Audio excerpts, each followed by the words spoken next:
Hi baby, কেমন আছো? আজকে তোমাকে অনেক সুন্দর লাগছে। লাল লিপস্টিক নেওয়াতে তোমাকে আরো বেশি সুন্দর লাগছে। বেবি, আমি গ্রামে আসছি তো, এখানের পরিবেশটা খুব নোংরা। বন্ধু কি করি বল তো, সময় কাটতেছে না। আমাদের একটা রেডিও ছিল, নষ্ট হয়ে গেছে। কি করছ তুই? তোর ওই রেডিওটা নষ্ট হয়ে গেছে? ওই রেডিওয় আমি কত সানি লিওনের ছবি দেখতাম। মুস্তাফিজের তাসকিনের ব্যাটিং টাইম করতে পারতাম, তাই না? কতই না সুন্দর। আরে বলদের বাবা, রেডিও কি শোনা যায়? জান, কি বলো বোঝা যায় না তো গ্রামে ইন্টারনেট। ইন্টারনেট কি রে? কি খাওয়ানোর জিনিস? মনে হয় এটা ইংলিশ খাওয়ান। চল 5 যাই, ইন্টারনেট কি ধরনের খাওয়ান আগে দেখে আসি।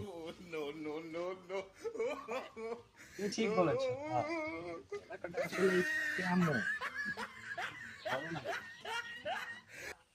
জান, এই দেখো ডালিম গাছ, কত সুন্দর ডালিম ধরেছে, দেখেছো? এটার নিচে আলু গাছ। সুন্দর না গাছ? বাবু, এই গ্রামের এই সুন্দর সুন্দর ছবিগুলো তোমাকে আমি হোয়াটসঅ্যাপে দিয়ে দেবো, ঠিক আছে? বন্ধু হোয়াটসঅ্যাপে কি খাওয়ার জিনিস এটা? আমাদের বাজারের দোকানে এটা পাওয়া যায়। হ্যাঁ হ্যাঁ।